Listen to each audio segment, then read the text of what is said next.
of gold. A beautifully illuminated manuscript of this author, dated 1582 and called Splendor Solis, is in the British Museum. Trismosin claimed to have lived to the age of 150 as the result of his knowledge of alchemy. One very significant statement appears in his Alchemical Wanderings, which work is supposed to narrate a search for the philosopher's school. Study what thou art, whereof thou art a part, what thou knowest of this art, this is really what thou art. All that is without thee also is within, thus wrote Trismosin. Inset. Albertus Magnus. From Jovius Vitae Illustrium Virum. Albert de Groot was born about 1206 and died at the age of 74.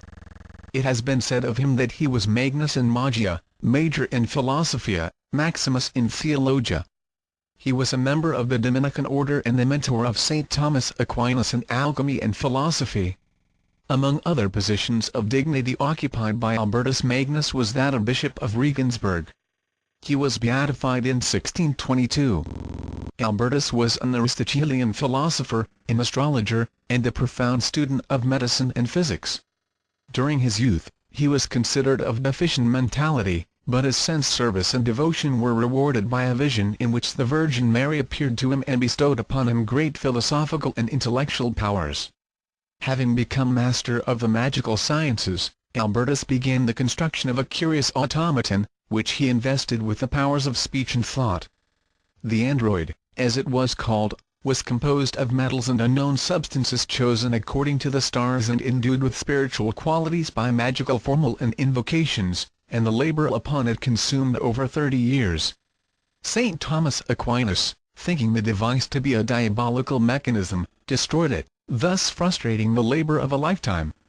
In spite of this act, Albertus Magnus left to St. Thomas Aquinas' alchemical formula, including, according to legend, the secret of the philosopher's stone.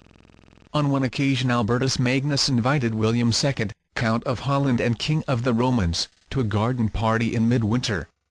The ground was covered with snow, but Albertus had prepared a sumptuous banquet in the open grounds of his monastery at Cologne.